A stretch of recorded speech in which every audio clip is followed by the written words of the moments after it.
1982. We have brought speakers of international reputation to campus to deliver an annual message of world peace. The lectureship was originally established by the College of Liberal Arts and OSU with the permission of Linus Pauling, the only recipient of 2 unshared Nobel Peace Prizes, to honor the memory of his wife, Eva Helen, who was herself an advocate for world peace. It was renamed last year to include Linus Pauling after his death. Both Paulings attended OSU, and so their legacy is special for Oregon State students. Speakers in this distinguished lectureship have included such prominent leaders for world peace as Linus Pauling himself, who was the very first speaker in the series. Others have included Helen Caldecott, John Kenneth Galbraith, Mark Hatfield, William Sloane Coffin, and Arun Gandhi, to name a few. Not only was Linus Pauling the first speaker, he also donated very generously to help fund this lecture series.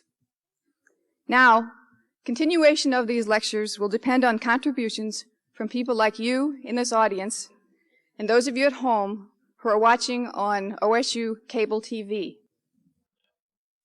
Please send contributions payable to the Pauling Lectureship, OSU Foundation, to the College of Liberal Arts, OSU, Corvallis, Oregon, 97331. Or please call the College of Liberal Arts if you would like further information. Your contributions are tax deductible, and they will be used to continue this outstanding lecture series. It's very interesting and appropriate that today is also United Nations Day. This year marks the 50th anniversary of the founding of the UN. And as you may know, Linus Pauling's work for peace was closely associated with the work of the United Nations. This year's speaker for the Pauling Memorial Lecture is Noam Chomsky, professor of linguistics and philosophy at the Massachusetts Institute of Technology. Professor Chomsky is an outspoken activist, an advocate for justice and world peace. His clinical analysis of modern culture and policy always provokes debate about how to promote peace and human progress. I have no doubt, therefore, that Noam Chomsky's lecture this evening promises to stimulate discussions among OSU students and others about central issues of world peace. Professor Chomsky received his PhD in linguistics from the University of Pennsylvania in 1955, after 4 years as a junior fellow at Harvard University. His dissertation was entitled Transformational Analysis and contained the major theoretical viewpoints which appeared in 1957 in the monograph Syntactic Structure and formed part of the more extensive work, The Logical Structure of Linguistic Theory, published in 1975. This important work resulted in major changes in the study of language and universal grammar. Professor Chomsky has written and lectured extensively on topics as diverse as knowledge of language, culture of terrorism, rethinking Camelot JFK, and the Vietnam War and U.S. political culture. He has delivered the John Locke Lectures at Oxford, the Bertram Russell Memorial Lecture at Cambridge, and the Nehru Lecture in New Delhi, to name just a few. He has received honorary degrees from numerous colleges and universities. He is a fellow of the American Academy of Arts and Sciences and the National Academy of Science. And he is a recipient of the Distinguished Scientific Contribution Award of the American Psychological Association. The title of his lecture tonight is Prospects for World Order. Please welcome the 1995 Pauling Memorial Lecturer, Noam Chomsky.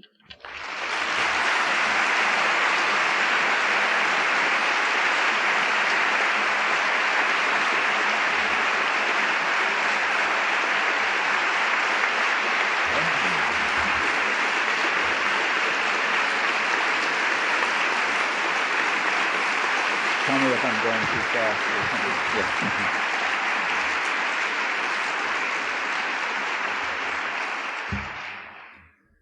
It is, needless to say, an honor and a privilege to be invited to speak in the Pauling Lecture Series, and a particular privilege to be able to do so today on the 50th anniversary of the founding of the United Nations, as the contours of a new world order were being constructed from the ashes of the most terrible single catastrophe of human history.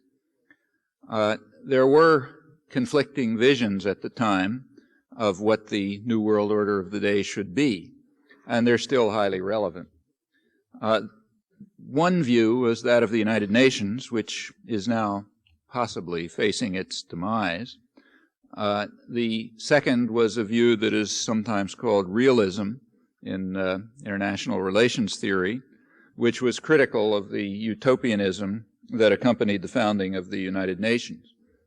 The realist vision was articulated with great clarity 50 years ago by one of the most respected and important statesmen of the 20th century, Winston Churchill, who was speaking for the victors, one of the big three. He explained that, I'm quoting him now, the government of the world must be entrusted to the satisfied nations who wish nothing more for themselves than what they have. Our power placed us above the rest.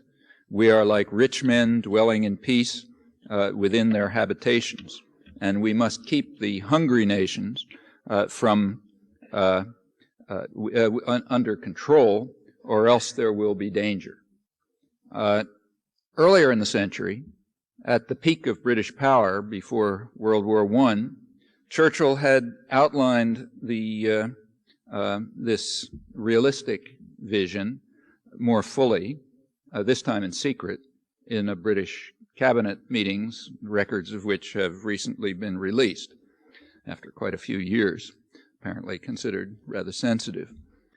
He said, "We are not a young people with an innocent record and a scanty inheritance. We have engrossed to ourselves an altogether disproportionate share of the wealth and traffic of the world. We have got all we want in territory, but our claim to be left in the unmolested enjoyment of vast and splendid possessions, mainly acquired by violence, largely maintained by force, often seems less reasonable to others than to us.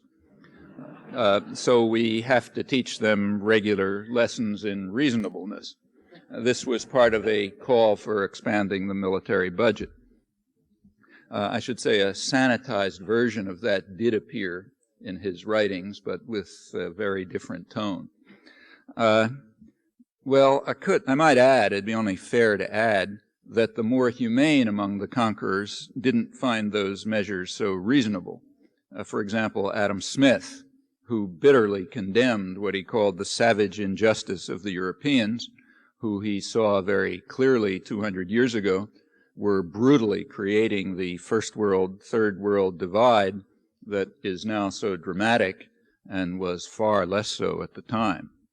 Well, Adam Smith was a figure of the Enlightenment, pre-capitalist, anti-capitalist in fundamental ways, and he was also smart enough to detect the fundamental illusions of the realist picture that Churchill so eloquently articulated. The first is that, contrary to the Churchillian version, the rich men enjoying their ample habitations are never satisfied. Rather, they will follow what Adam Smith called the vile maxim of the masters of mankind, all for ourselves and nothing for anyone else.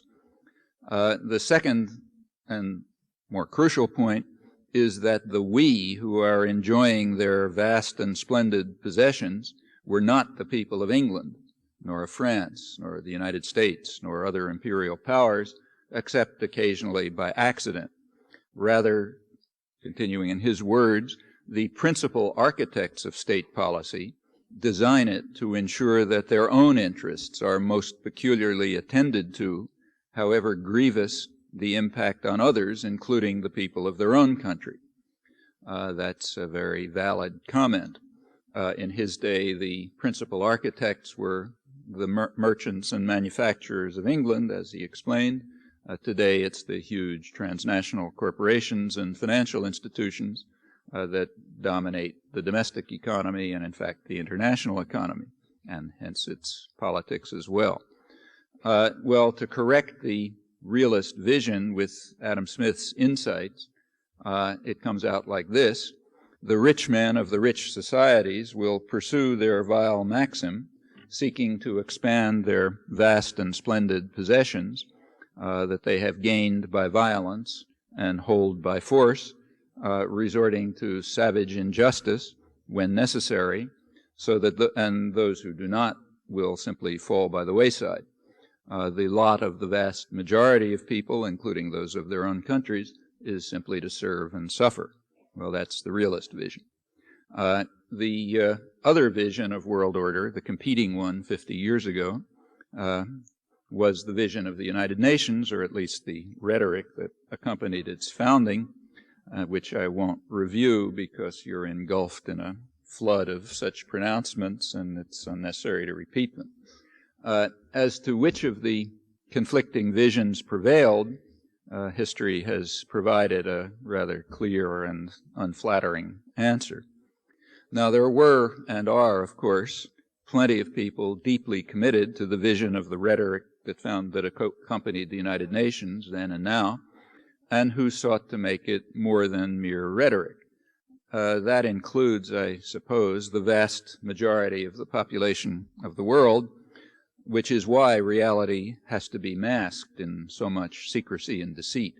It's why the occasional honest comment, such as Churchill's before the First World War, has to be concealed from the population for almost a century in this case. And I think it'll be a long time before they study it in British schools. Those who wanted to make the reality closer to the rhetoric included also prominent individuals, Linus and Ava Helen Pauling ranking high among them, but real power has always resided elsewhere. Well, in the United States, attitudes toward the United Nations have oscillated over the years from great praise to utter contempt. I'll return to that at the end, suggesting a rather simple realist principle that I think accounts for the variations. But first, let's look at the failures and flaws of the United Nations that have caused these changes in attitudes towards it. There is a standard version of this. It runs sort of like this. At the beginning, there were great hopes. They were dashed by the Cold War. When the Cold War ended, around 1989, 1990, there was a period of hopefulness, and then the hopes were dashed again by the ethnic conflicts that swept the world since. Well, here are some representative quotes from the most interesting period, 1990, right after the end of the Cold War and before the new catastrophes began. These are from the Washington Post and the New York Times and leading columnists and editorialists, but they're perfectly standard. I've actually reviewed a lot of them in print, and this is a completely exceptionless pattern. So here's a few.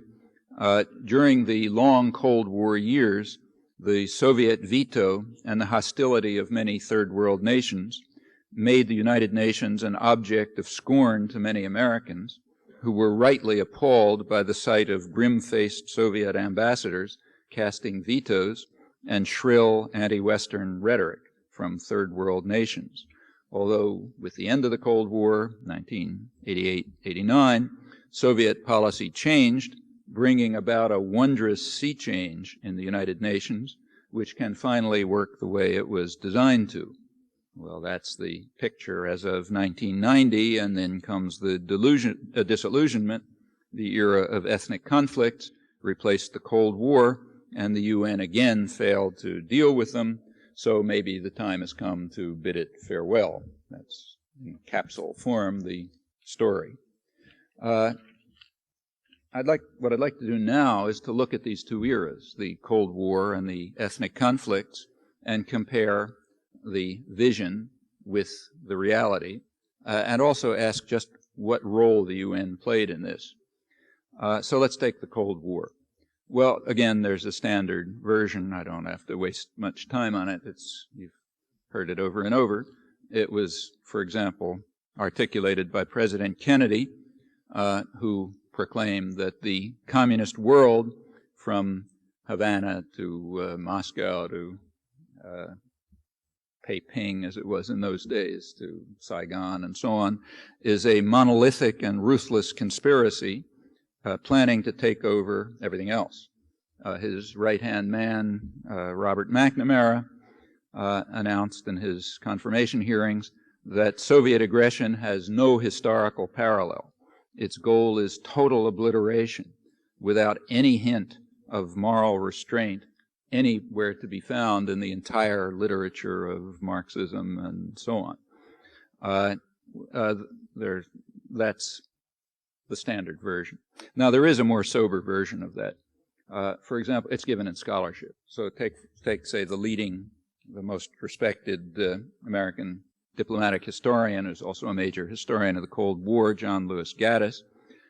He pretty much accepts what's called the orthodox position, post-revisionist position, it's often called. And realistically, he traces the Cold War to 1917, agreeing with George Kennan and others. As you know, right after the Bolshevik takeover in 1917, there was a Western invasion, and Gaddis explains the immediate Western invasion as defensive. On the side, I should say that this invasion was taken rather seriously. For example, Britain used poison gas, which is the ultimate atrocity in those days, like nuclear weapons after World War II. Usually poison gas in those days was reserved to those who were called recalcitrant Arabs or uncivilized tribesmen, among whom it would spread a lively terror. Again, quoting Winston Churchill in documents released about 15 years ago and yet to enter popular consciousness. Also worth reading. Well, why was the Western invasion defensive, according to Gaddis? Because it was a preemptive strike, he explains. It was taken to ward off a potential Soviet actions. In his words, it was a response to a potentially far-reaching intervention by the new Soviet government in the internal affairs, not just of the West, but of virtually every country in the world, namely the revolution's challenge to the very survival of the capitalist system. So as a preemptive strike and therefore justified. What was the challenge? Well, the challenge was obviously not military conquest, certainly not at that time, and in fact not at any time, he argues, agreeing with most serious scholarship and in fact with the internal documents. Rather, the challenge, the potential challenge that was going to come that justified the defensive invasion was the demonstration effect of an alternative social model, development model, that might have appeal in the traditional service areas of the South, but even among working people and the poor in the industrial societies themselves. That was a prospect that very greatly concerned Lloyd George, Woodrow Wilson, his Secretary of State Robert Lansing, and many others. And indeed, that remains the primary concern as far as the documentary record reaches, which right now is into the 1960s. Right through, that's the primary concern over the Soviet challenge. For example, when John F. Kennedy and Prime Minister Macmillan of England were discussing the Soviet challenge in the early 60s, that was precisely their concern. And it wasn't just the Soviet Union, the same concerns were voiced with regard to China and Vietnam and many others. In short, it was the perceived success of the so-called communist model. It has nothing to do with communism, but that's what it's called. It's the perceived success of the communist model that was considered the threat, and that's pretty understandable when you look at the situation in the comparable Western domains. I should add that Stalin's awesome crimes were, of course, well known. but almost totally irrelevant to these calculations. Truman, for example, liked and admired Stalin, thought he was honest, said what happened inside the Soviet Union he didn't care about. He thought it would be a disaster if anything happened to the great man and his great friend, and said he could get along fine with Stalin as long as the United States got its way 85% of the time. Churchill took the same view, in internal records, of course. As late as early 1945, after Yalta, that is, Churchill in internal cabinet records was defending Stalin as honest and trustworthy, and we've got to deal with him. He admired him. He spoke, in fact, very glowingly of him in private meetings. The fact that he was a mass murderer was known, but not relevant. In this respect, Stalin falls into a sort of there's a pretty traditional pattern. He falls into a long line of monsters and gangsters, including Suharto, who will be visiting in a week or so, Trujillo, Saddam Hussein, and a host of other killers and torturers, including the man who President Roosevelt called that admirable Italian gentleman who had brought fascism to Italy, and even including Hitler well into the late 1930s. The crimes are an irrelevance. What's problematic is not following orders, that we don't get our way 85% of the time or more. History is very clear on that.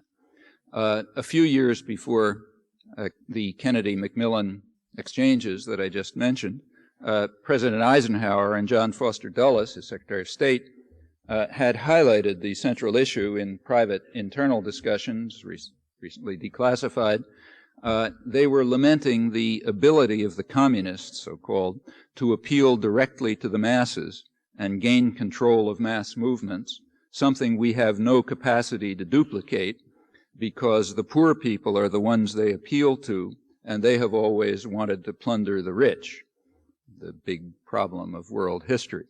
And as Eisenhower and Dulles and many others recognized, their own position on who should plunder whom was a pretty hard sell.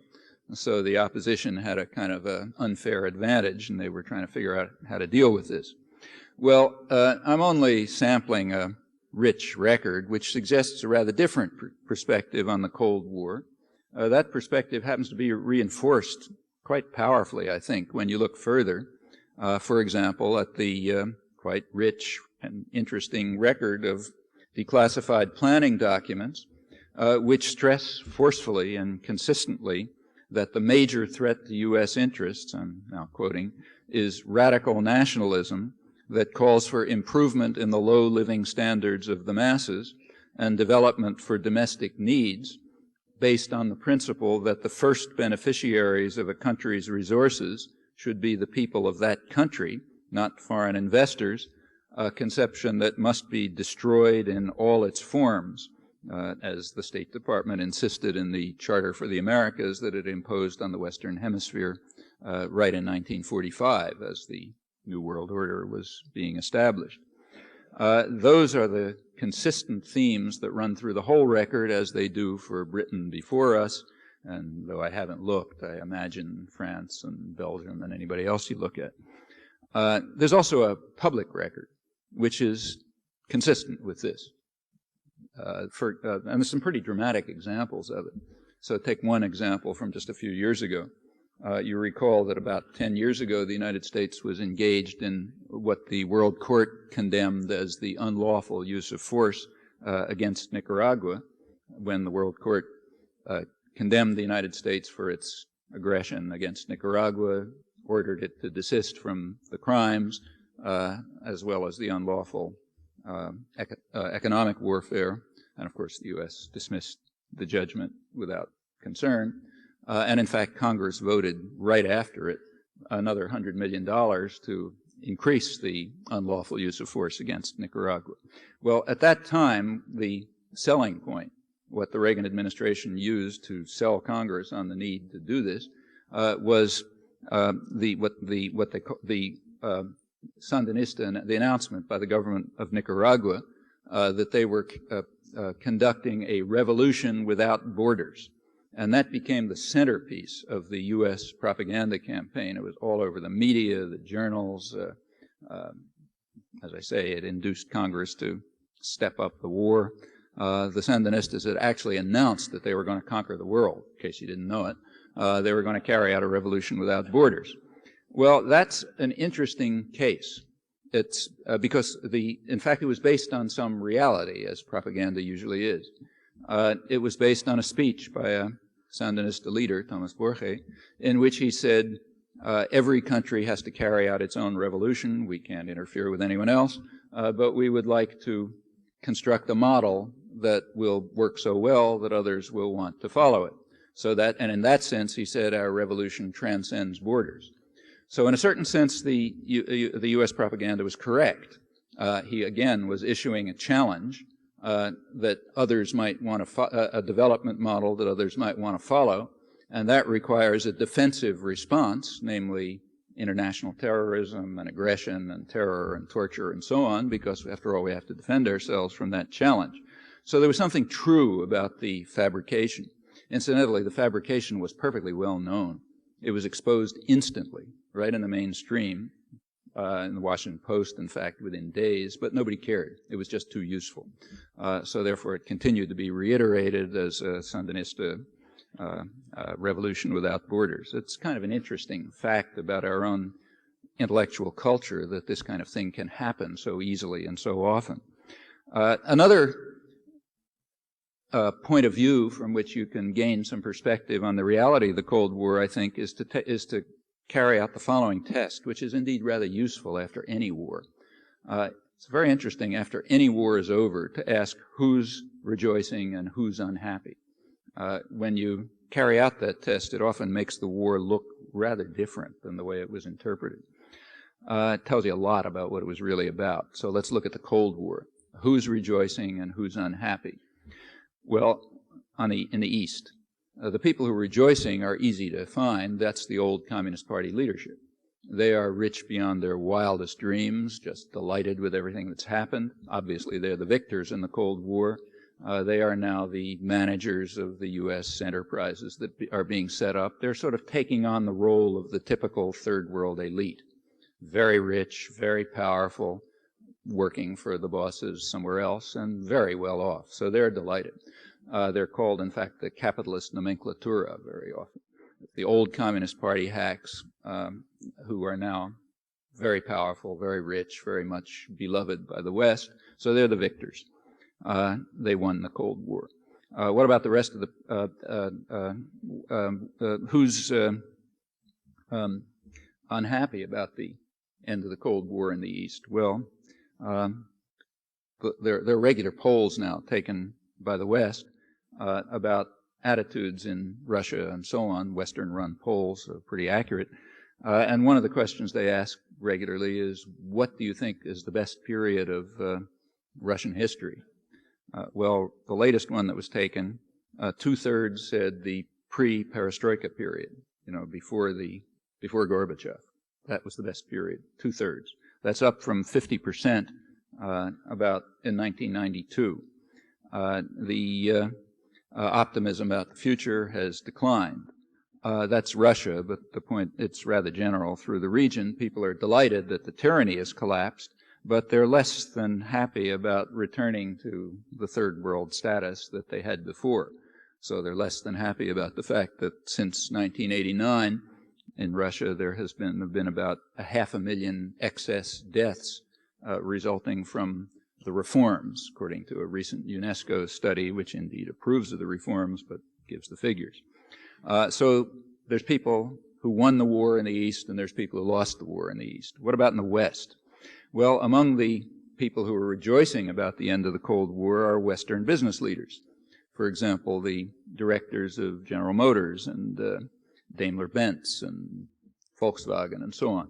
And they're delighted for reasons that are explained with great clarity in the international business press, for example, the British Financial Times, which has been pointing out that the big gains from the end of the Cold War. Typical example is an article called Green Shoots in Communism's Ruins.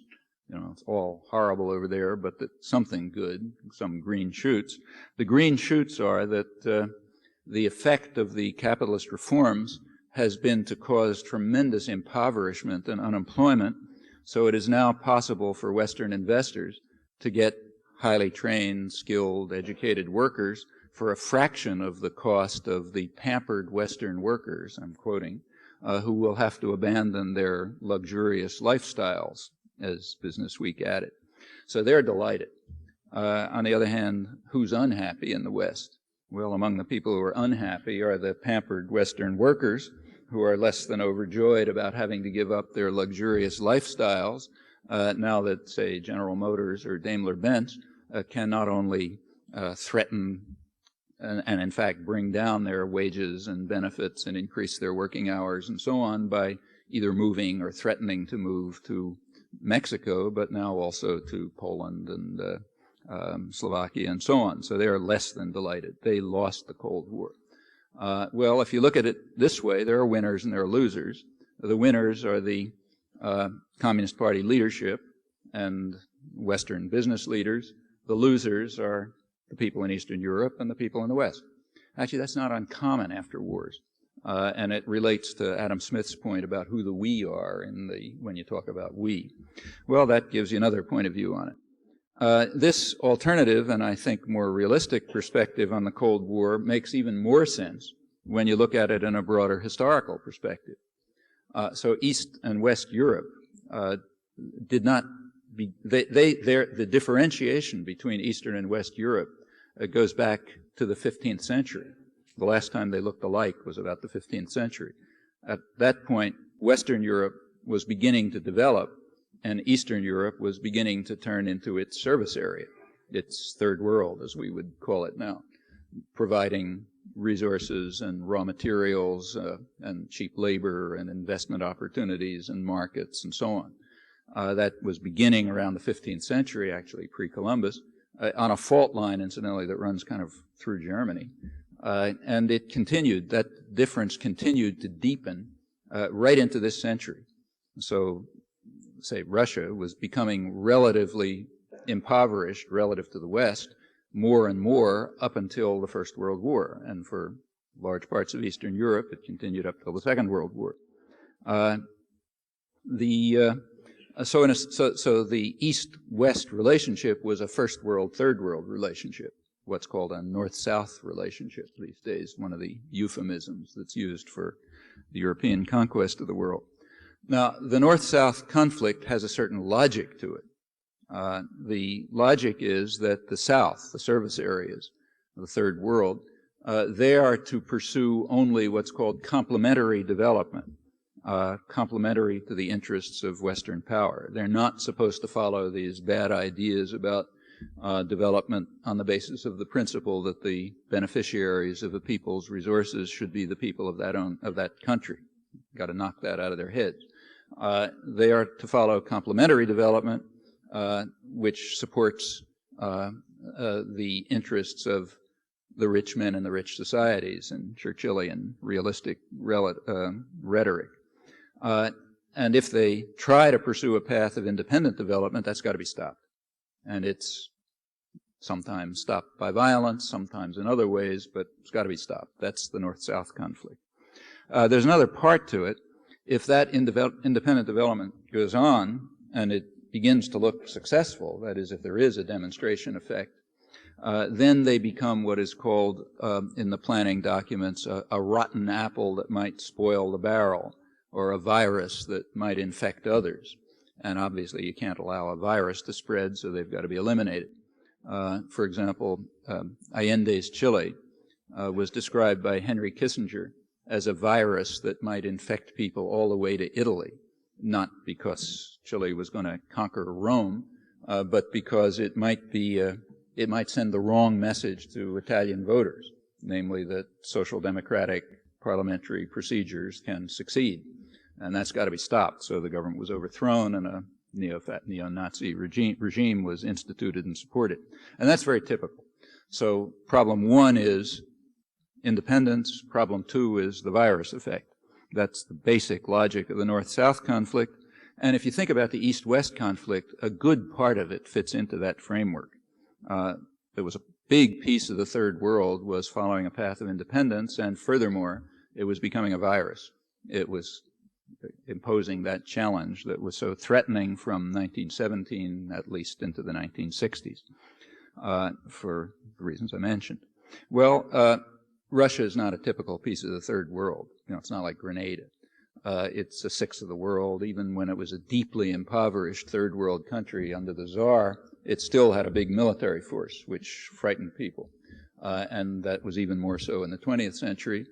So this particular aspect of the North-South conflict took on a life of its own, and that's called the Cold War. But basically, a lot of it falls right into the traditional North-South framework, I think, when you think it through from this point of view, which I think is the accurate one. I should also add that the aftermath of the Cold War is completely intelligible and indeed predictable in these terms. Most of the region is going back where it was. So the parts that were part of the industrial West, like the Czech Republic and Western Poland, are again becoming like the industrial West.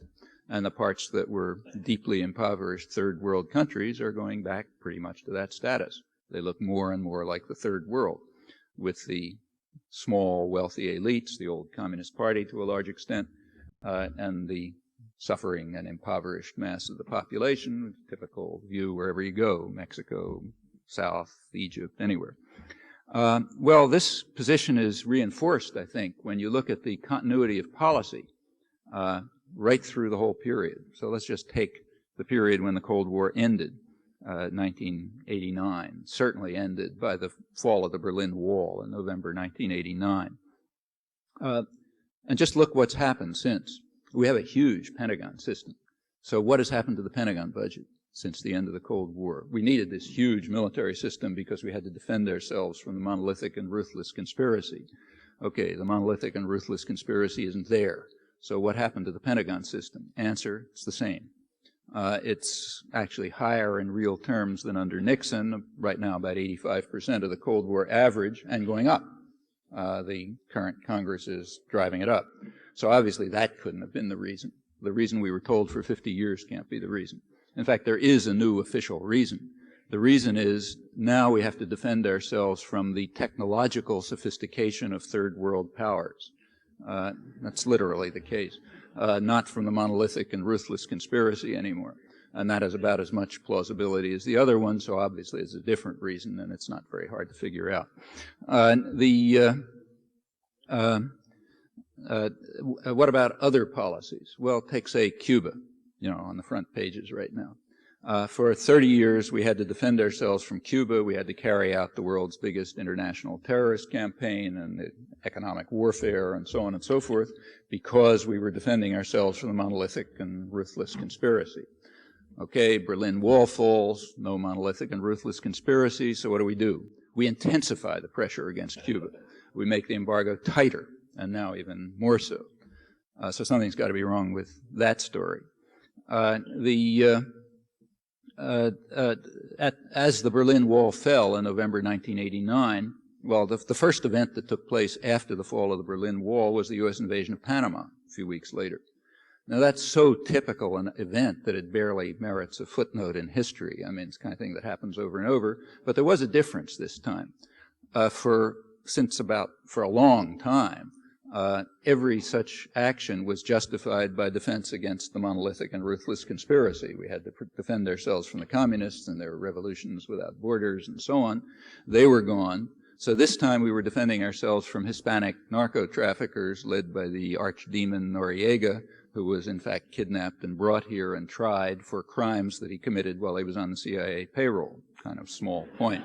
But that was a difference, but not a very significant difference. At the time of the fall of the Berlin Wall, the United Nations, let's turn now to the United Nations, they were in session. That was their winter session. And there were indeed some Security Council vetoes, 3. One Security Council veto was on Israel's actions in the occupied territories, voted 14-1. The United States vetoed it. The other 2 were condemnations of the U.S. attack on Panama, both vetoed by the United States. The General Assembly also had some very lopsided votes, which are kind of similar to vetoes, no technical veto there. There were two, in fact. One was a resolution condemning the continuation of the unlawful use of force against Nicaragua, voted unanimously, U.S. and Israel alone, against. Another was a resolution condemning Washington's illegal economic warfare against Nicaragua, again, 2 votes against, United States and Israel. That's actually 1 vote when you think about it. It's like Russia and the Ukraine, we counted 2 votes. This incidentally continues. Just recently, there was a vote in the General Assembly resolution condemning the illegal U.S. economic warfare against Cuba, 2 votes against, United States and Israel. The preceding year, U.S. had gotten Romania, but they dropped off. Actually, that's a very traditional pattern. It again recalled the standard line about the grim-faced Soviet ambassadors and the Soviet vetoes that were paralyzing the United Nations. The only thing that's wrong with that is the facts, which are they're not debatable. They're, perfectly clear and explicit facts. Since the 1960s, the United States is far in the lead in vetoing Security Council resolutions. In second place is the United Kingdom. France is a distant third, and the Soviet Union is fourth. That's not controversial. That's a fact. The same is true in the General Assembly. There are plenty of votes in the General Assembly with numbers like 153 to 1 or 150 to 2 or something like that on a wide range of issues, including aggression, human rights, international law, observance of international law, terrorism, and so on. And if you look through them, you'll find consistently the one is the United States, with maybe Israel or El Salvador or somebody dragging along. That's a very consistent pattern since the 1960s. It's almost totally suppressed in our free press. And not only is it suppressed, but there's just endless lying about it. The opposite is claimed, dramatically different from the easily documentable facts, uncontroversial facts, which again is an interesting fact about our intellectual culture. You can think about it and draw the obvious conclusions. Well, let's put that aside and turn to ethnic conflicts. There have been definitely ethnic conflicts since the end of the Cold War, namely within the imperial system that collapsed, Soviet Union. So inside the former Soviet Union, at the Balkans, where imperial systems have collapsed, there are ethnic conflicts. However, that's hardly a new phase in world history, and it doesn't call for any deep thoughts from leading intellectuals. In fact, it is standard and expected with the decline of some system of authority and tyranny. So post-colonial Africa quickly broke into ethnic conflicts. Or to take the most recent case prior to the collapse of the Soviet Empire, take the Portuguese Empire. That's the last empire that collapsed in 1975. And immediately it led to violent ethnic conflicts in Africa and Southeast Asia, where the Portuguese colonies were. The 3 most important were Mozambique, Angola, and Timor. These are the most dramatic cases of ethnic conflict in the modern era, and they don't have anything to do with the Cold War. They go back to 1975.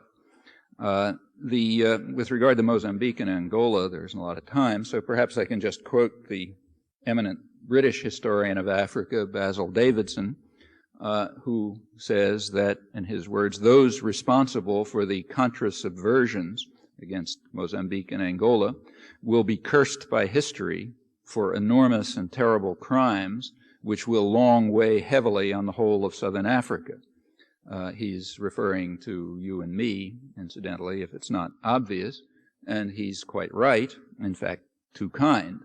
The United Nations Commission on Africa estimates over 1.5 million dead and over 60 billion in damages in the Reagan years alone, 1980 to 1988, by way of South Africa with strong U.S. support. That's within the framework of what's called here constructive engagement. And in Angola, it continues at a horrible level, worse than the Balkans, in fact. Well, that's 2 of the ethnic conflicts. The third, Timor, is not a slight matter. It's the worst slaughter relative to population since the Holocaust, a clear, unambiguous ethnic conflict, and indeed the worst case in post-war history, outright aggression, still continuing. We're getting to the 20th anniversary of it in a few weeks. And it's true that the United Nations failed to stop it, big failure, so therefore let's dismantle the United Nations until we look a little more closely. And we find that it's true that the United Nations failed to stop it because the U.S. blocked the United Nations. In the words of our ambassador, Daniel Patrick Moynihan, the State Department, the U.S. government wanted things to turn out as they did, and it was my task, he writes, to render the United Nations utterly ineffective in anything it might do to prevent the aggression, and I was very successful in this task. He takes great pride in it, then points out that within a few weeks, about a tenth of the population had been slaughtered, approximately the level of total casualties in Eastern Europe under the Nazi attack, he says. I'm not adding that. And then he goes on to the next sentence. So it's true that the United Nations, the next topic. So the United Nations was indeed rendered utterly ineffective, but it's not the problem with the United Nations. As for the attack itself, the U.S. role was decisive, not only diplomatically, but also militarily. The invading Indonesian army was 90% equipped with American arms under a treaty that required that they can be used only for self-defense. Henry Kissinger, who was then Secretary of State, secretly sent more arms immediately, right after the invasion. A couple of years later, the Indonesian army had actually was beginning to run out of arms because of the ferocity of the assault. So President Jimmy Carter took off a little time from sermons about human rights and escalated the flow of arms at the point when the slaughter was really approaching genocide in 1978. Well, there's consequences to this. Ambassador Moynihan, as now senator, is hailed all over the place for his dedication to international law and morality. He's a lone voice of honor at the United Nations, standing up against all kind of third world tyrants, now proclaiming about the United Nations, unless it's able to stop genocide in Bosnia, it has no right to exist, and so on and so forth. Jimmy Carter, need not mention. Henry Kissinger is also giving speeches about the importance of peacekeeping at the United Nations and so on. What about the coverage of all of this here? Well, interestingly, Timor's a pretty remote place, but the coverage of it was quite high pre-1975 in the context of concern about the collapsing Portuguese Empire. When the invasion took place with decisive U.S. diplomatic and military support, coverage began to decline. What there was all, in fact, reiteration of State Department lies or, quoting Indonesian generals. By 1978, when the atrocities peaked and new U.S. arms were flowing, coverage reached zero in the United States, not a word anywhere. Also interesting. Now, the story continues. There were changes. By the 1980s, coverage began, sometimes accurate coverage. But it's interesting in character. The tone of the coverage is given, for example, by a New York Times editorial headed "Shaming of Indonesia." Well, okay, shaming of Indonesia, but how about shaming of the United States or shaming of the New York Times? That's a perception you're not allowed to have. Or you read that we didn't do enough, we made a mistake, we didn't do enough to stop the carnage and the terror and so on. Well, the fact is we did more than enough, as Ambassador Moynihan has himself written and as the record of military aid shows. It wasn't that we didn't do enough. That's like saying that if the Russians had said we didn't do enough to stop the atrocities in Hungary or something. Yeah, that's not quite the way to put it. In the 1980s, it has changed. Now there is, in fact, coverage, and some good things have happened. So there's been enough popular pressure in the last couple of years to induce Congress to put some constraints on U.S. participation in this still continuing atrocity. That's caused the Clinton administration to have to search for sort of devious ways to avoid the congressional restrictions, which it indeed has done. But nevertheless, that's important. It's symbolically significant and might even, with enough pressure, lead to Indonesian withdrawal. That's conceivable.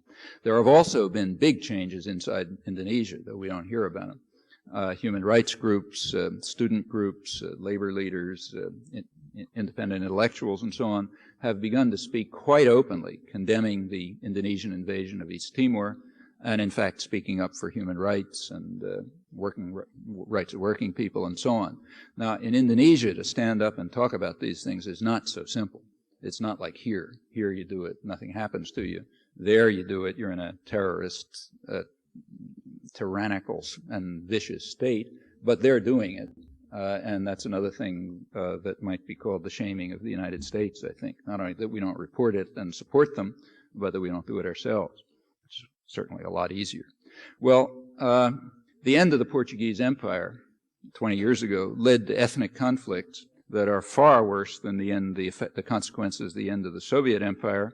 The end of the French Empire, long, slow process, that led to still worse consequences. The Algerian War, the wars in Indochina, our own wars in Indochina left about 4 million people dead and 3 countries in total ruin. In this case, the aggressors benefit from impunity within the doctrinal system, and these aren't even called ethnic conflicts because we're one of the participants. But if we use the term in any meaningful sense, these are ethnic conflicts on a huge scale, with far dwarfing anything that's happened after the fall of the Soviet Empire. There was a Cold War element in all of these things, but it was very far at the margins when you take a serious look, and indeed that's recognized in internal documents. Well, let's take a look elsewhere, say the Middle East. There's a symbol of ethnic conflict, namely Lebanon, for quite some time, 20 years, so nothing to do with the end of the Cold War. Lebanon occasionally makes it to the front pages here. So, for example, after the bombing of the Oklahoma City bombing, you remember, big headlines all over about how Oklahoma City looks like Beirut, big tragedy. You know, the horrors of Beirut are coming right to mainstream America. Furthermore, if we ever find if it turns out that the people who did that horrible atrocity were from the Middle East, we're going to bomb everybody in sight, and so on and so forth. Well, that was the reaction to the Oklahoma City bombing, and it was not entirely false. Oklahoma City was indeed looking like Beirut. Of course, Beirut has been looking like Beirut for quite some time. For example, Beirut looked like Beirut exactly 10 years earlier, almost to the day, since we like anniversaries. That was when the largest car bomb in history went off in Beirut. This was at the worst terrorist act in the Middle East, at the peak of concern about international terrorism. It was a bomb, big, huge car bomb, very much like Oklahoma City. It was set off outside a mosque, timed to go off to kill the maximum number of people when they were leaving, killed mostly women and children, you know, all over the place, children in their beds and all sorts of things. Very much like Oklahoma City, huge catastrophes. Now, in that case, it's not too difficult to chase the perpetrators to the ends of the earth or to bomb any country that's harboring them and so on, at least if the U.S. Air Force has the capacity to bomb Washington and California and Texas and so on, with maybe a few extra bombs left in London. And the reason is because, as is perfectly openly acknowledged, the bombing was carried out by the CIA with the assistance of British intelligence. So it's true, Oklahoma City was looking like Beirut for good reasons, because Beirut looked like Beirut, and there's no problem finding the perpetrators and punishing them. Just Sunday in the United Nations, Clinton called upon all the nations of the world to join with us in ending the horror of international terrorism and making sure that any nation that tolerates international terrorists becomes a pariah and is punished and so on. Again, that's easily within our power, but somehow none of this ever gets discussed. It's not that the press, say, or intellectuals are unaware of the fact that the Oklahoma City bombing was a virtual duplicate of the Beirut bombing 10 years earlier. Of course they're aware of it. I mean, I know from personally, I brought it to the attention of lots of journalists in the United States and England, if they hadn't been aware of it themselves, which they probably were. But this is undiscussable and unreportable, just as you cannot speak of U.S. aggression or ethnic conflict when there's a conflict between us and people in Indochina that ends up with 4 million of them killed and so on. So yeah, Lebanon is the very symbol of ethnic conflict, and there's some reasons for the problems there. There is also a grand success in the Middle East right next door in overcoming ethnic conflicts. Just a couple of Nobel Peace Prizes recently. Oslo II just took place. It was a day of awe, as the headlines said, in which we celebrated the U.S. triumph in bringing to an end, at least close to an end, this terrible ethnic conflict between Jews and Arabs in the Middle East. Actually, what happened there is a little different. There's not much time to talk about it, but in fact what happened was a most impressive power play by the United States involving, which tells a lot about the New World Order and also about the failures of the United Nations. Fact of the matter is that for about 25 years, the United States has been rendering the United Nations utterly ineffective in anything it might do to bring about a resolution of that conflict, a diplomatic resolution. That's certainly been true since February 1971, when Egypt accepted U.S. policy, official U.S. policy on the Middle East, and called for a full peace treaty with Israel on the international borders with all the security guarantees and all the wordings of the resolutions, in fact, identical to official U.S. policy. That was with the support of virtually the entire world. Israel rejected it, recognized it to be a genuine peace order, but rejected it. And Henry Kissinger succeeded in, there was a split inside the U.S. government as to whether to continue with our traditional policy or to shift to opposing our traditional policy and opposing negotiations and diplomatic settlement. And Kissinger won that battle, achieving what he called stalemate, meaning no diplomacy. And ever since then, the United States has been opposed to a diplomatic settlement. Well, that settlement was organized by the United Nations, UN mediator. So that's one time when the UN was rendered utterly ineffective by a U.S. veto.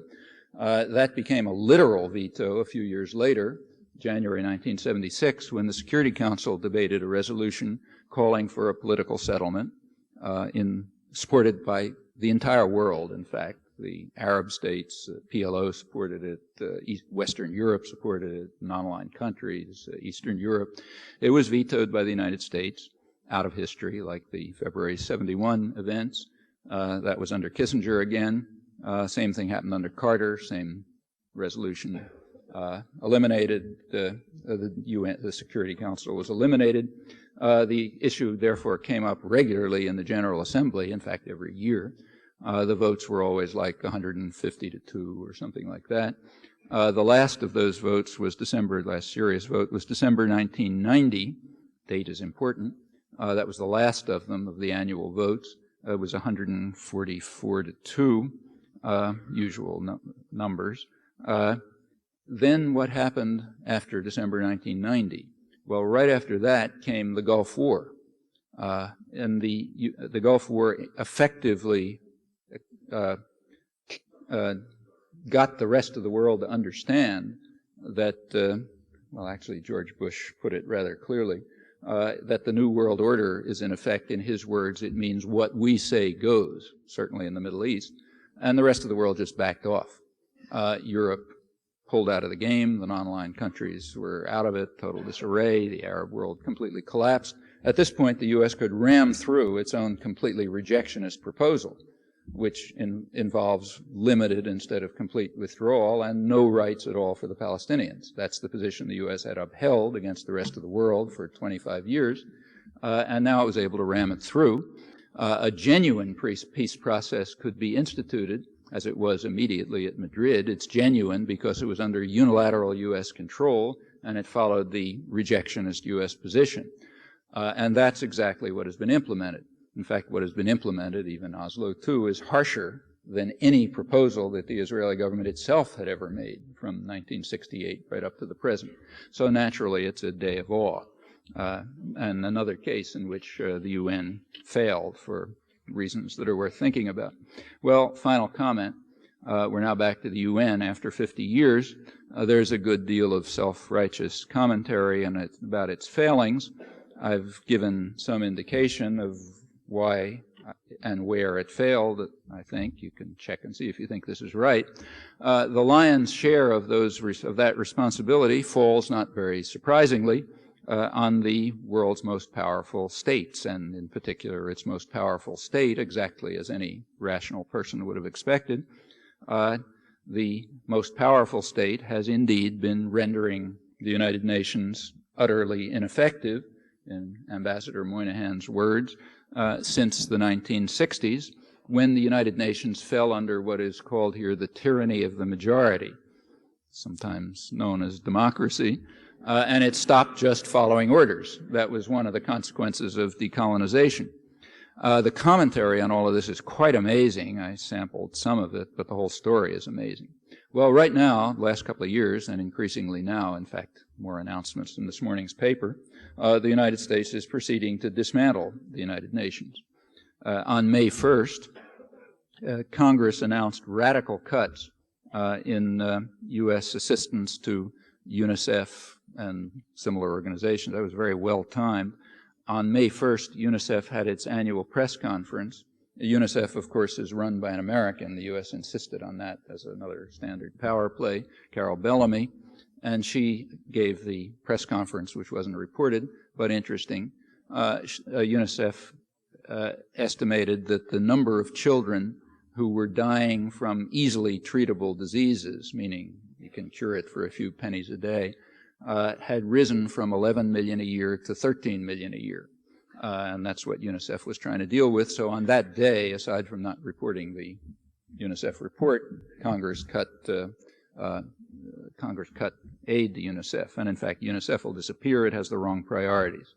The FAO,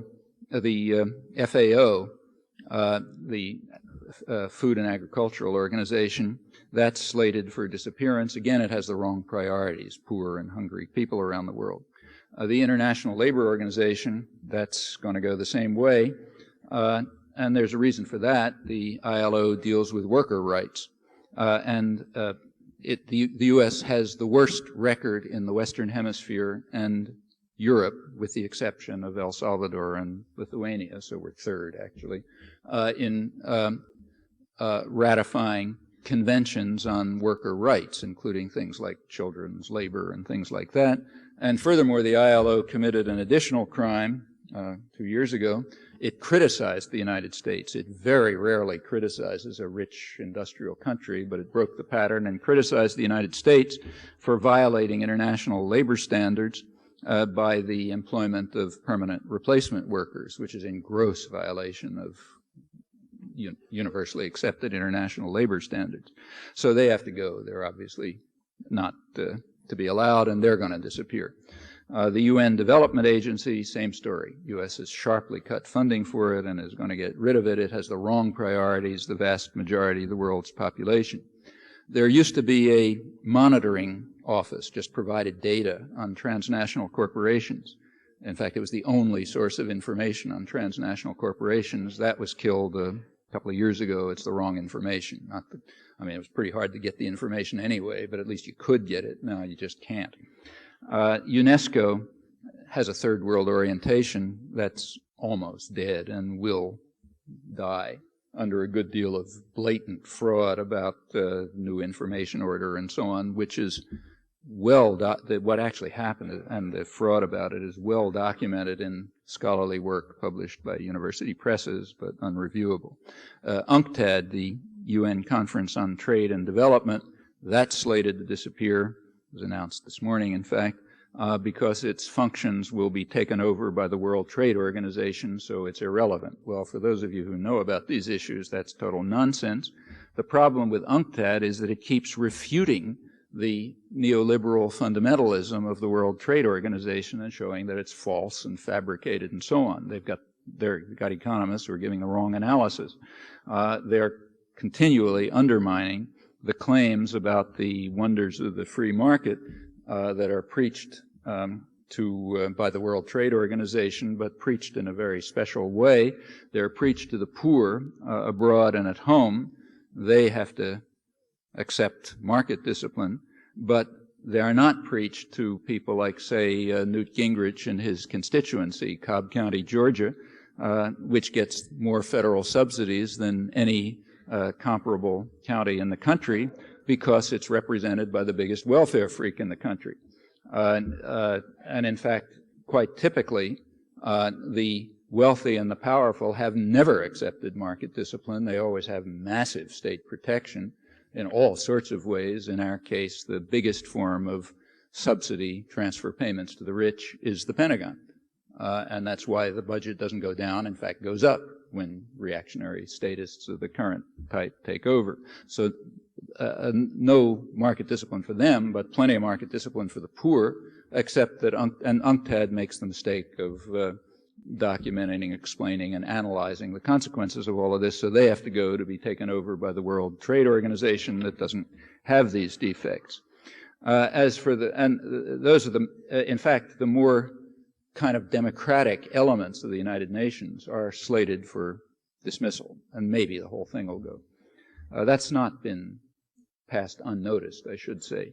The South Commission, which represents the overwhelming majority of the population of the world, the non-aligned countries, they published an important book a couple of years ago called Challenge to the South, published by Oxford University Press, unreviewed to my knowledge, which called for a new world order based on justice and freedom, and they explained what's going on in the world rather well, and they pointed out that the more democratic parts of the UN are being dismantled, the parts that have commitment to the general population instead of those who matter. None of this ever gets discussed or reported apart from the margins, just as the actual record on vetoes, General Assembly votes, and much else. Again, these are things that might interest us, might even concern us, at least those people who have some concern for the nature of our own society and our own culture. Well, as to the principle that explains the attitudes towards the United Nations that are articulated by the intellectual culture, I'm afraid the principle is all too simple. Insofar as the United Nations is following the orders of Churchill's rich men and the rich societies, exactly to that extent it is honored. To the extent it deviates from that, it is condemned. It's rare in a complicated world for a simple criterion to be such a good predictor. But if you look carefully, you'll find that this is an extremely good predictor of the whole oscillation up and back, including the hopefulness in 1990. Well, if Churchillian realism continues to prevail in the global system, and incidentally increasingly at home as well, because there's an obvious domestic analog to all this, if that's the case, then the future is going to be bleak. But we should remember that these are by no means laws of nature, nor are they laws of society, even if such laws exist, but these are human decisions that can be made differently within human decisions, human institutions that have no particular claim to permanence or even legitimacy.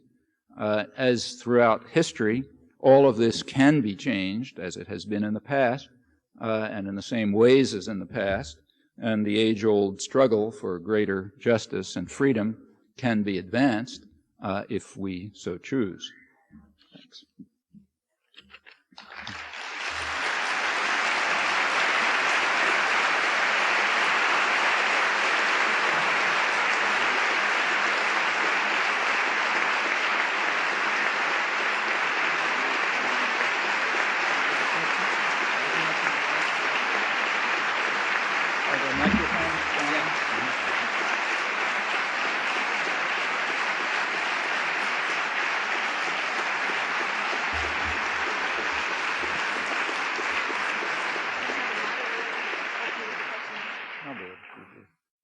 Where are the microphones? Are there microphones down there somewhere? Oh, how should people do it? Just speak up. Okay, I'm sorry, there are no microphones in the hall, but if people want to say something and talk, you speak. I'll probably hear you, and I'll repeat if people can't.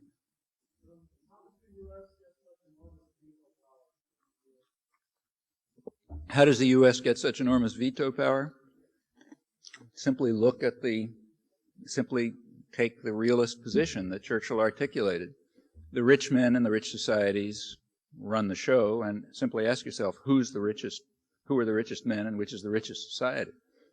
The United States is overwhelmingly the richest and most powerful society in the world by any measure. Economic power, military power, security, you name it. So, of course, it has the biggest voice. I mean, you know, what could be more obvious? Except in terms of, from the point of view of the propaganda system, which naturally tries to efface the obvious.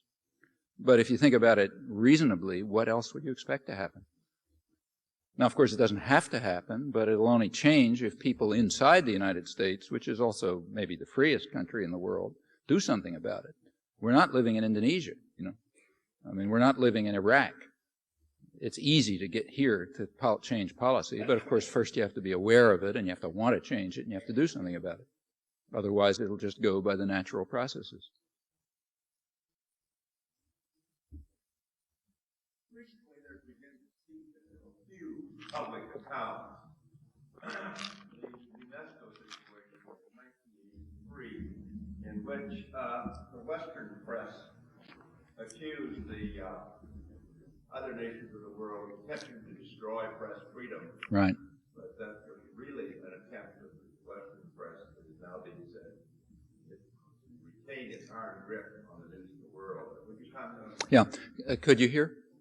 He pointed out correctly that in, was it 1983, around then? 1983, yeah. Early in the 80s, the UNESCO called for what was called a new information order, and it came under bitter attack in the West. American press, government, intellectuals, and so on, still being attacked for trying to impose constraints on press freedom. And in fact, that's not what it was claiming. That's not what the what the new information order was calling for. What it was calling for was an end to the monopoly over global information on the part of powerful Western, actually tyrannical institutions, which is what the private media corporations are. That's what they were calling for. The fraud was exposed at once. There are very good academic studies of it. The best one I know is a book published by the University of Minnesota Press, edited by William Preston, Edward Herman, and Herbert Schiller. Careful academic study showing what the actual information order was, how the West reacted, how exposing the lies about it. Very effective. Never reviewed, never discussed. The book's called Hope and Folly, and the attack on the UNESCO continues unchanged, just like the Revolution Without Borders. People like, say, Erskine Childers, a distinguished Irish diplomat who's been in the UN forever, has written about this, and others write about it, but without any ability to penetrate into our intellectual culture, which isn't remarkably, I mean, you know, we don't live under tyranny, but the similarity to totalitarianism is pretty dramatic sometimes.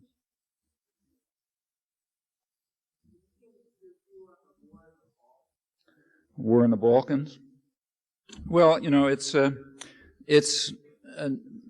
bad enough, but it doesn't compare with the usual consequences of the breakup of tyrannical systems. Like, it's nowhere near as bad as what followed the breakup of the Portuguese Empire or the French Empire and so on, but it's bad enough. I might say that even during the last few years, the war in Angola has been going on since 1985, and even in the 90s, the atrocities in Angola were worse by a long shot than the Balkans. So compare, for example, Sarajevo and Quito. Well, everybody knows about Sarajevo. Huge coverage of Sarajevo, you know, horror, crude Serbian peasants bombarding Sarajevo. It is an atrocity, and about 10,000 people have been killed. During the same years, about 25,000 people have been killed in Quito. That's just one town in Angola. And of course, they've been killed, and that's, you can check to see how many index entries there are for Quito in the New York Times. They're being killed by the kind of person who's the wrong person to mention, namely by a person who was hailed as a leading freedom fighter in the 1980s and a great hero, namely the a man who was running the contra-subversion that we were backing, that Basil Davidson, who I quoted, said would be cursed by history. So therefore, we better not talk about that one. But going back to the Balkans, it's bad enough. You know, it's nowhere near other things, but bad enough. The reasons for it you can debate and argue, but I think it's pretty clear where it's going. U.S. policy has been more or less to Europe wants to quiet it, has wanted to quiet it down because it's dangerous for Europe. The United States also wants it to quiet down, not blow up into a regional conflict that might involve Turkey and Greece and harm U.S. interests anywhere. As long as it's contained, it's not a big problem for the West, and therefore, you know, the European powers have become involved in peacekeeping and relief operations. The U.S. refuses to become involved at all, except just to bomb somebody, but not do anything else. U.S. policy has been to keep it contained, and now that it looks like the kind of solution that Washington has wanted may be achievable, the U.S. is moving in to try to achieve it. That solution is a partition of the former Yugoslavia into a greater Serbia and a greater Croatia. Croatia being our ally, which is getting U.S. military support and aid and training. And it looks like that's what's happening. I mean, behind the facade of, you know, preserving Bosnia and so on, it looks like what's emerging is a partition between Serbia and Croatia, in which there may be something called Bosnia, but mostly on paper. And now that that looks feasible, Washington is indeed trying to move in to implement it, and there's some conflict now between the White House and Congress as to, you know, whether to even go that far. I mean, there are all sorts of reasons for this, and one could look into it, but I think that's the rough contours of it. This country, it depends what we do with it. I mean, this country has all sorts of advantages, all sorts of prospects, extraordinary wealth, tremendous amount of freedom, all kind of privilege. I mean, it is what you make of it. What can I do to defeat this tyranny? Does voting matter? What matters? What can I do? Just ask yourself what's changed anything in the past. We got a couple thousand years of history to look at. What individuals did never made any difference. What organized groups of people did made a big difference. I mean, you know, that's why we don't have feudalism, we don't have slavery. In recent years, the civil rights movement is an example, the anti-war movements, solidarity movements, environmental movements, feminist movements, you name them, right in our own immediate history, they've made a big difference. When the labor movement has been the centerpiece of most struggles for social justice for obvious reasons, when people get together, even people who are poor and without power and privilege and so on, when they get together, they can do quite a lot. In fact, there's no limits to what they can do. But if they sit alone and ask, what can I do, nothing will happen. And it's not that there's any big secrets about this. I mean, we all know how to do it. If you're interested in, if you're concerned with something, you ask, first of all, what it is. You find other people who have similar concerns. They usually exist right near you. And maybe they're even organized. You join them, and you do the kinds of things that will advance those interests and concerns in coordination with others. It can get to be huge mass movements. I mean, for example, let's take, say, that we're the richest country in the world. Let's take the poorest country in the hemisphere, where people, and ask how they reacted. Haiti. You know, there is no country that has fewer opportunities than Haiti. I mean, it is just total, it was a very rich country, I should say. And a lot of Europe's wealth comes from Haiti, which was the richest colony in the world, and the U.S. took plenty of it too. But now it's a desert, practically. Well, you know, a couple of years ago, people in the poorest people in the hemisphere, in the Haitian slums and the hills, managed to construct, out of their own efforts, a vibrant, lively civil society based on grassroots movements and unions and all sorts of things. And it was so powerful, nobody was paying any attention to it, because nobody looks at what goes on with those weird people. But it got powerful enough so it swept its own president into office, astonishing everybody, and calling forth huge terror, of course, which we incidentally backed. But that's what you do about it. Now, you know, if we were to do that, no country there would be no terror, because nobody can do that to us. And, you know, the capacity, if we want to understand something about democracy, we should go to places like Haiti and ask people there what democracy is. The idea that we're going to Haiti to teach them democracy isn't even ludicrous. I mean, we should go there to learn lessons in what democracy is so that we would understand the kinds of things that you're asking about, which people here have forgotten. You know, they don't understand what they know up in what illiterate peasants know up in the hills in Haiti. So let's go there and ask them. You know, actually, we can figure it out without asking them. But those are the answers. And people do it under conditions incomparably worse than any we can dream of. So we can certainly do it. Balcony. Oh, I'm sorry. Yeah, it's pretty hard for me to see the balcony, but if somebody will make themselves... Okay, I see some hands, but what? Somebody... Yeah. One thing I want to say is you can vote with your wallet. Every time you spend money, figure out who's getting that money. And second, last year on TV, I heard both you and Ralph Nader say that the major threat to civilization is the proliferation of multinational corporations. Well, we see right in Oregon right now, the Silicon Valley of California is coming up here to pollute our areas because of our cheap water, cheap labor, and cheap energy. And there's going to be 120 new semiconductor plants built in this country. And we need to do an international organizing effort about that. And we in Eugene are starting that with the Citizens for Public Accountability. So I just wanted to get your feedback about that. Well, you're certainly right about spending the money. And in fact, there's good data on this, which just came out from one of the Center for Responsive Politics, I think it's called, just came out with data on a study of the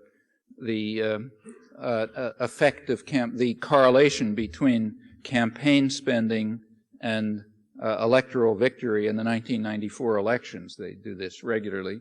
And it turns out that about 90% of the people elected in 1994 were people who spent much more than their opponent.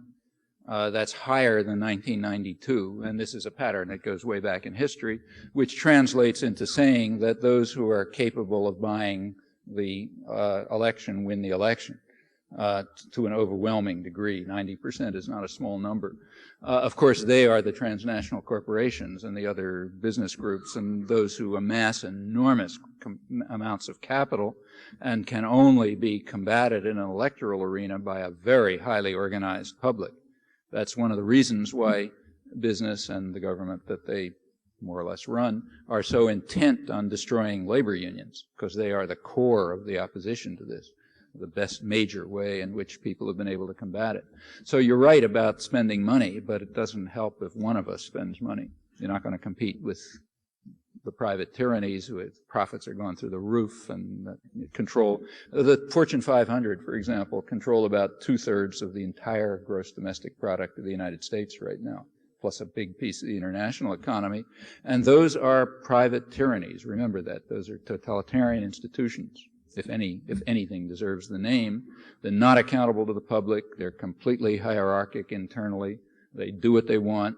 You don't have any control over them. Very limited controls. Actually, technically, there is a control. They all have state charters, and it could be taken away. But until we remember what democracy is, that question won't arise. As it stands, they have tyrannical control and extraordinary power. And while you can try to compete with them in the electoral arena, and it's worth doing, you have to remember that that requires massive organization of, say, the Haitian type. On the transnational corporations, I think you're right, and I don't know exactly what your group is doing, but you got to think through what this means. I mean, you know, the problem isn't a chip manufacturing plant. That may be good or bad. You can worry about it. But the problem is who's making the decision to put it there, and who's going to run it, and who's going to decide what it does, and so on. In a democratic system, people here and elsewhere would be making those decisions. In a system where power is vested in private, tyrannical, unaccountable systems, it's done other ways. Institutions, it's done other ways. And those are the crucial issues. I mean, we could vary maybe on our opinions as to whether it's a good or bad idea to have a chip plant. But I don't think, at least people who believe in democracy, ought to differ on the question of who should make that decision. Somebody else up there? By a previous comment, you said that you reorganize and take action is nothing like what happened in Haiti. to us when we know in history that farmer workers were massacred, they Valentine's Day massacre, and students were shot in the state. I think that we have to have courage and understand that the people who do this in Haiti, we also have to look at the false of what you said about who wins and who loses. Yeah. And I think that we need to organize things more seriously in terms of Yeah. what we're up against. Could you hear the question? Comment? Yeah, let me repeat. She pointed out that I had said that what happened in Haiti wouldn't happen to us, but garment workers were killed in the United States and students were killed at, did you mean Kent State? Yeah, at Kent State, and in fact, authorities can do things to us too. Yeah, things can happen, but have a look at the scale. Kent State, 4 people were killed. Actually, it's kind of interesting that we only remember Kent State. About a week or so before that, I think it was 8 students were killed at Jackson State, which is a black college, but somehow that's disappeared. So, okay, I don't mean to say that you forgot. I mean, we forget. But yes, a few students were killed, and that's an atrocity, but 12, no. The garment workers, yes, they were killed. In fact, throughout the early part of the century, the United States had an unusually violent labor history. In fact, it appalled even the right wing in Europe. Into the late 1930s, workers were getting killed. I think, if I recall, about 700 through the early part of this century, from about 1900 up till the late 30s. Well, you know, 700 is an unpleasant number, but and 12 is an unpleasant number, but you know, in Haiti, in 2 years, little tiny country, in 2 years it was like 4,000. And in Central America in the 1980s, it was maybe 200,000. And in, you know, in Indonesia in 1965, when it became our huge friend, it was maybe 500,000 or 1 million, something in that order, mostly landless peasants within 4 months, which led to total euphoria in the United States, I should say. So, you know, yeah, you're right about the violence, but look at the scale. And the scale tells you something. I mean, whatever kinds of repression people face here is invisible by comparative standards, at least for those of us who are relatively privileged and the right color skin and that sort of thing. For people with a relative degree of privilege and color, right color, and so on, there's, by comparative standards, you know, the repression is extremely limited. It's true it's there, but, you know, very limited. And the chances that terror of the, say, Haitian type could be used against a popular movement in the United States are pretty remote. There's certainly nothing in history to suggest that it could happen. Yeah.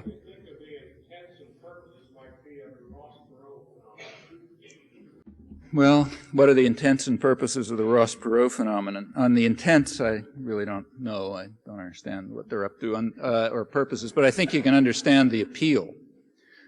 It's easy to understand the appeal. The fact is that, to an astonishing extent, civil society has dissolved in the United States. It's pretty astonishing. So, for example, over 80% of the population, latest figures were 82% of the population, don't think that there's a democratic system at all. That is, on the regular Gallup polls, there's a question, who does the government work for? And there are various choices. And one of them is the few and the special interests, not the people, meaning it's not a democratic system. That's been running about 50% for a while. It just shot up to over 80%. On the economic system, over 80% think it's inherently unfair in recent polls. Cynicism about institutions is going through the roof. You know, it's also accompanied by huge confusion. So, for example, a considerable majority of the population thinks that the government has a responsibility to help poor people, but a considerable majority of the population is opposed to welfare, that is, the government helping poor people. Well, that's a success of the doctrinal system, which has gotten into people's heads the idea that welfare means giving money to black women, maybe black teenagers or black women driving Cadillacs and, you know, breeding like rabbits because we're going to pay for them. Okay, if that's what welfare is, then no sane person wants to pay their hard-earned money for that. But if money is going to go to poor people, which indeed welfare does, then they're perfectly happy to pay for that. Incidentally, people vastly overestimate the part of the federal budget that goes to welfare. It's very slight. It's always been slight. It's declined about almost close to half since 1970. So you get plenty of confusion. Like over 80% of the population thinks that working people don't have enough say in things. But a majority think that unions have too much of a say in things. Well, that's the only way in which working people can have a say of things, but unions have been demonized. Okay, so what you have is a very cynical population, very confused, scared, frightened, angry, full of hate, easy to, a very dangerous situation, a kind of situation in which demagogues can easily construct scapegoats that people want to kill, immigrants, welfare mothers, who knows what. And in that kind of, civil societies collapsed in another respect. There's very little in the way of organization in the United States. So political parties don't exist. Like most of the population, I think over half the population thinks that both of the parties should simply be disbanded. They don't have anything to do with anything. And they're not participant parties anyway. You can't get together and decide on the party platform. It's handed down from above. Unions which were traditionally in most countries, here too, a leading force for social justice and democracy, they have declined. They still exist, but they severely declined. And the same is true of other kinds of organizations. People literally don't even join bowling leagues anymore. On the other hand, there's a very significant proliferation of grassroots organizations on every imaginable issue, but very localized. Often people don't know what's going on in the other, a couple blocks away. So there's plenty of people involved. I don't know how many, but huge numbers of people are involved in something or other, but in a highly local way, usually very specific issues, very specific issue-oriented, and unrelated to other things that ought to be connected with them, a little bit somewhere else. Now, in those conditions, very strange things can happen. One of the things that can happen is the Ross Perot phenomenon. People are just looking for something, anything, maybe that, I mean, if, somebody came and said, I'm from Mars and I'm going to lead you, they'd probably vote for that too. I'm not joking, incidentally. These are the conditions under which millenarian movements with messiahs have in fact developed in many societies. We don't have to look back very far to see similar situations.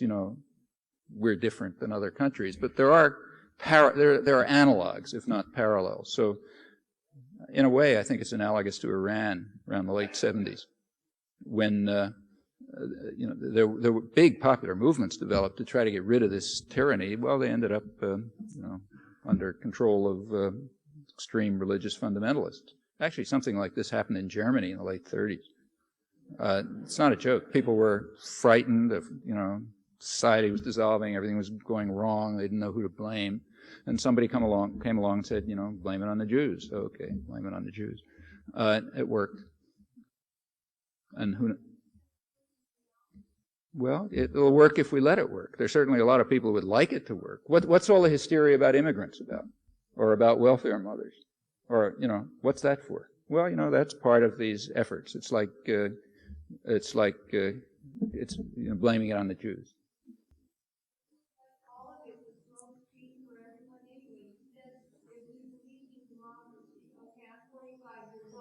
You tell me in those 45 years, where has democracy been? Because I believe it hasn't been. You believe? That what you stated is that the United States claims to be democratic, but in fact, in the United Nations, it doesn't act that way. It's completely snowballing everybody, it's completely controlling everyone, and at home, people are free to speak what they want until they get too risk-oriented for those people higher up. Well, who have the people higher up stopped from speaking? Who have the people from higher up stopped from speaking? Martin Luther King. Well, first of all, we don't know that people from higher up did it, but let's say they did. Let's say they did. I mean, there are plenty of people who are speaking. There are plenty of SNCC activists, plenty of other civil rights activists. They keep speaking. I mean, to the extent that there has been repression here, like Black Panther leaders were killed, and it's not zero, But the idea that we face the kind of repression that keeps us from speaking up, I don't think is to be taken seriously when you think about what is faced by other people who do speak up. Yes, that's true.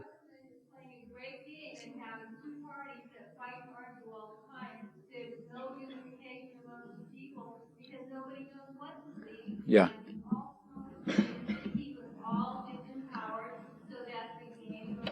Yeah, so your point is that the government is trying to keep us disempowered so that the game goes on in two parties and it's not really democratic.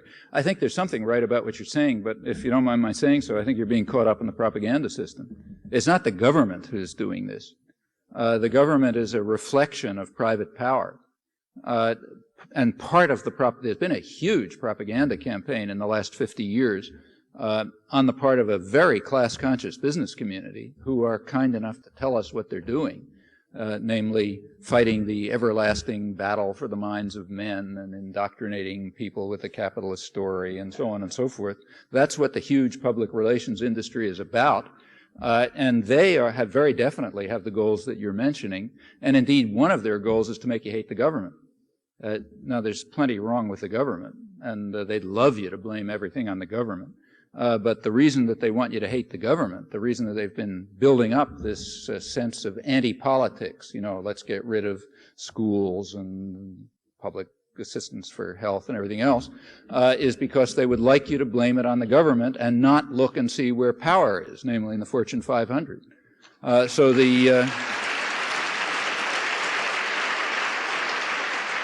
See, government has a flaw that General Electric doesn't have. Government is potentially democratic. There's a way of influencing the government and participating in it. I'm not joking. Think about it. And when you say the government is doing this, that, and the other thing to us, well, yeah, I mean, sure, the government is reflecting the interests of the people in it, but that's because, but they could be representing us. There is no way for private tyrannies to be representing us. So yes, they would like you to hate the government. A lot wrong with the government, a lot to be hated about it, a lot to be changed about it. But the main thing about it is you can participate in it. There are ways of changing what it does, and therefore it's got, for at least people who believe in democracy, advantages that other systems of power don't have. It's potentially our system of power, and private corporations aren't. So yeah, I think I'd kind of halfway go along with what you're saying. And if the system is not, to the extent that the system is not democratic, you know, it's not 0 or 100%, somewhere in there and it changes, to that extent it's because we've succumbed to a propaganda offensive and institutional arrangements which have in fact kept people separated and isolated and, you know, atoms of consumption and not dealing with each other and hating each other and so on. And that's within our control, you know. Especially for relatively wealthy and privileged people, it's very much within your control. And it's true that there's some repressive apparatus down there, but, you know, when you look at what happens around the world, I mean, for us to be talking about repression is a joke. I mean, if student groups in Indonesia can pass resolutions saying Indonesia ought to get out of East Timor, if working people in Indonesia can stand up and say we want to have unions, if writers in Indonesia can get up and say we want a free press under the conditions of Indonesia, and they do, for us to worry about repression is not even a joke. And you don't have to go as far as Indonesia, you can go right south of the border. I mean, just cross the border into our traditional domains and you will see what it means for people to speak up. If Jesuits in Central America, in El Salvador, speak up, they get their brains blown out by the U.S. trained security forces. That's not happening to us. Okay. In organizing large groups, there's a tendency to project all the vital energy of a group which would challenge tyranny into a single or a couple of individuals who, if they have to be taken out, the group would die.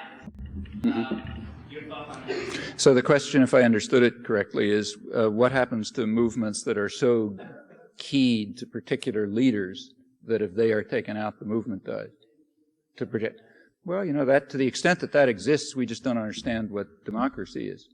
I mean, a democratic system is one in which the population is doing things. Now, you know, if a group gets organized, there's always somebody to come around and say, yeah, I'm happy to be your leader, follow my orders. And to the extent that you allow that to happen, well, you've given up, you know. Not just because their orders will be for them, not for you, which is usually the case, but that's the wrong structure.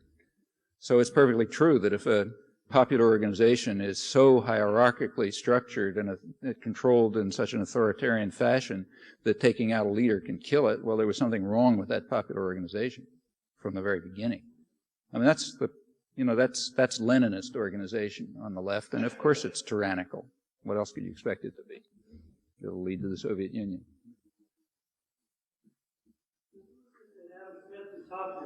Pardon? You were talking about the we, the they, that Adam Smith was talking about. Who were the we and the they that Adam Smith was talking about? At the very top, or is it the institutions themselves? Well, it's not really the individuals. You know, it is the institutional structures that exist, just as in his day.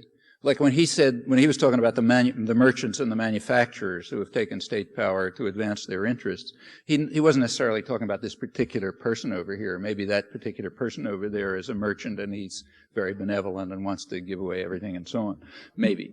But he was talking about a structure of merchants and manufacturers, and we have a structure of institutions too. We have our economic system, our social and economic system is based on arrangements of private power. They are fairly recent. It's corporations, basically. They're pretty recent. They don't go back that far. They got their powers mostly in the early part of this century. You know, it's not like ancient history. They achieved through courts mainly, not through legislation, the rights of private persons, in fact, immortal persons with all the rights of persons except you're immortal and you're huge, and even things like freedom of speech don't make any sense for an institution that's for people.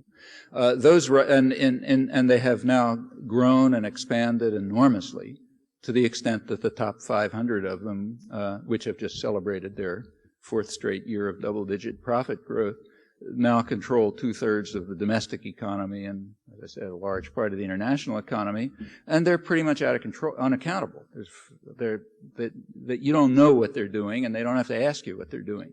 You can follow their orders if you want, but that's about it.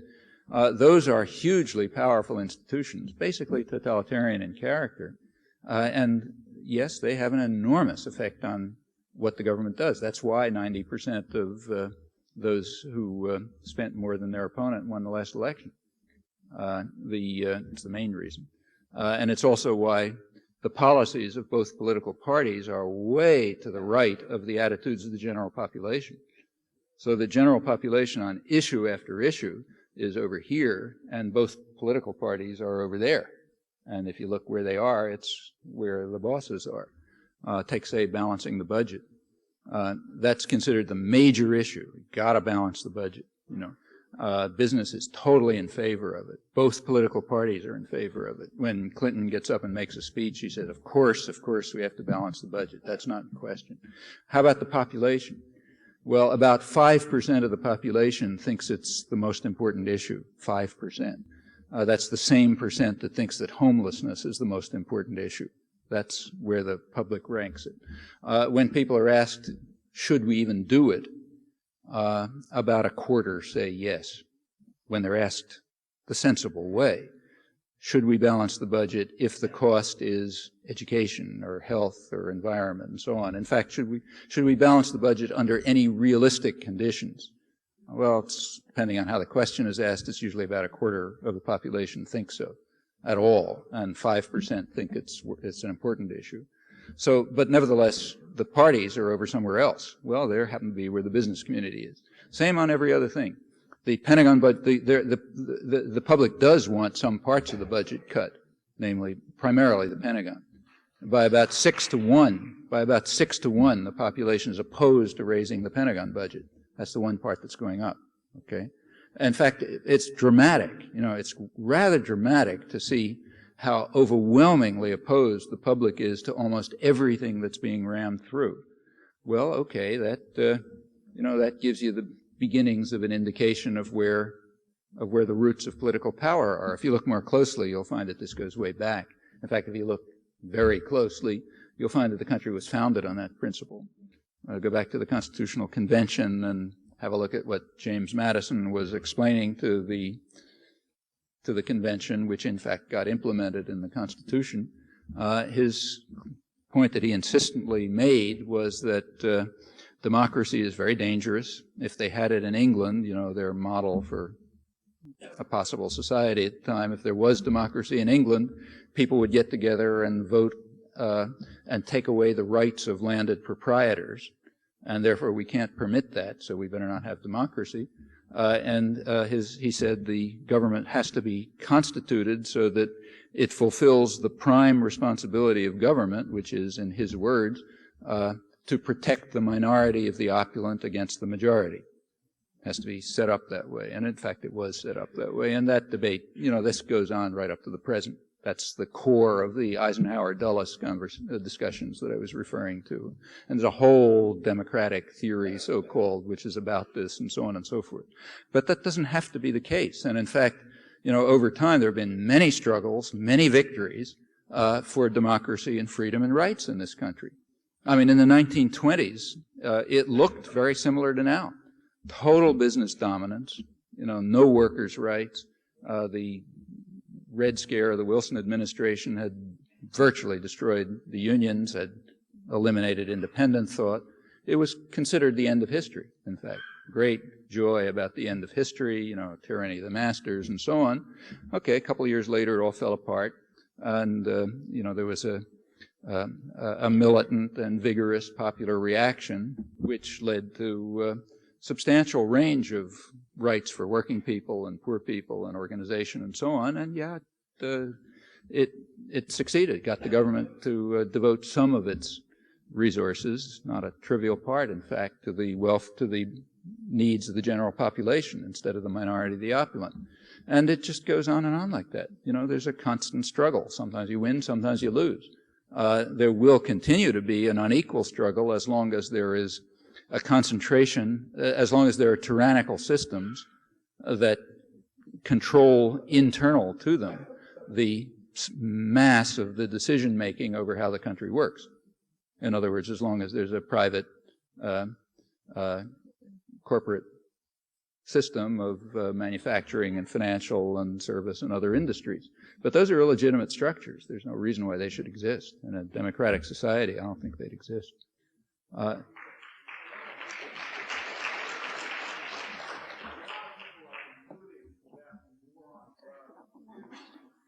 Is not only a failure, but it will cause great damage to society.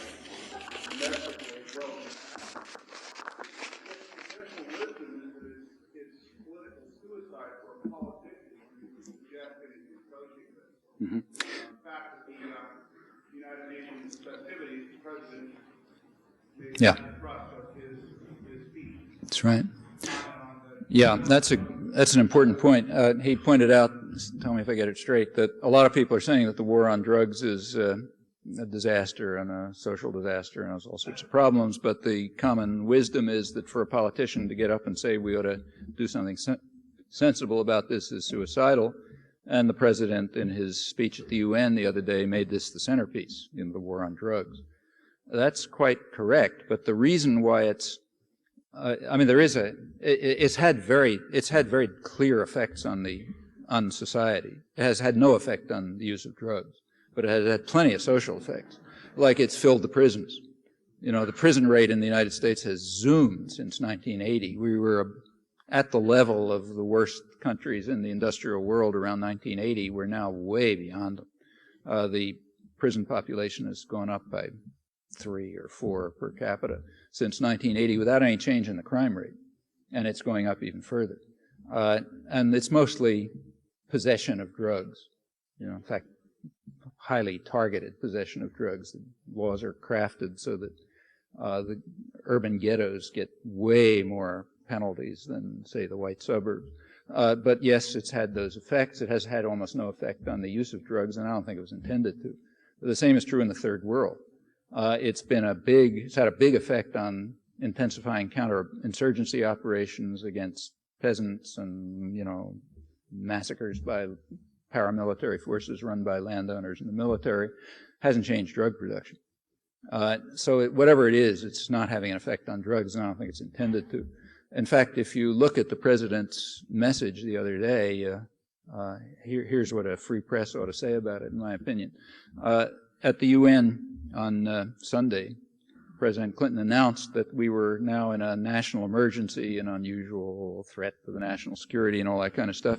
And he called upon, he had said he had ordered, the U.S. government to, and he now called upon others to join us with this, people and other countries, to identify nations, persons, and companies, businesses, that were involved in money laundering or that were significantly involved in the drug traffic in Colombia. The wording was approximately like that. Well, if we all want to do our patriotic duty, we can easily help him out on that, easily. In fact, just using just plain government sources. So, for example, who's involved in money laundering? Well, there was, a year or two ago, a study by the OECD, the Organization of the Rich Countries, did an analysis of the flow of money from narco-trafficking. It's illegal, so you can't be certain of the numbers. But their estimates are that more than half of it goes through U.S. banks. Okay, so we know right off what financial institutions to go after if we're interested in money laundering. Actually, 7% goes to Colombia, according to them. Well, that you can hardly claim that that was a secret. It was reported in the country's leading newspaper, but unfortunately not this country's leading newspaper. It was reported in Mexico's leading newspaper, Excelsior. I don't think it was ever reported here, although it's an OECD study. So if we want to go after institutions involved in money laundering, we know just where to start. And put them out of business, because that's what the president said we have to do. Well, what about persons? What about companies involved in a significant way in the production of drugs in Colombia? Well, there's some evidence about that too. During the Reagan years, the CIA and I think the Congressional Research Service, one of the main research services, government research services, did some studies of flow of chemicals from the United States to Latin America.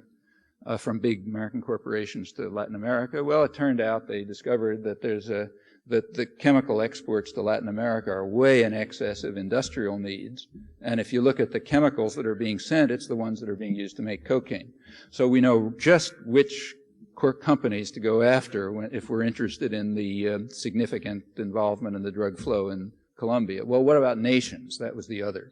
What nations are involved in the drug racket in Colombia? Well, there's one obvious one, namely the nation that's giving half of its military aid for Latin America to Colombia, to the military, which is all in bed with the narco-traffickers.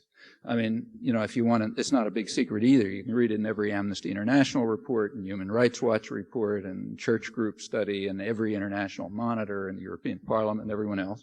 All the studies point out what is obvious to anyone, that there's a linkage, close linkage, between the military, the narco-traffickers, the landowners, the paramilitary forces, and the military that we're funding isn't even officially involved in drugs. That's the police. We're not, funding them to some extent, but it's almost all going to the military, which is indeed involved with narco-trafficking. And that's half of our military aid to the hemisphere going up under Clinton.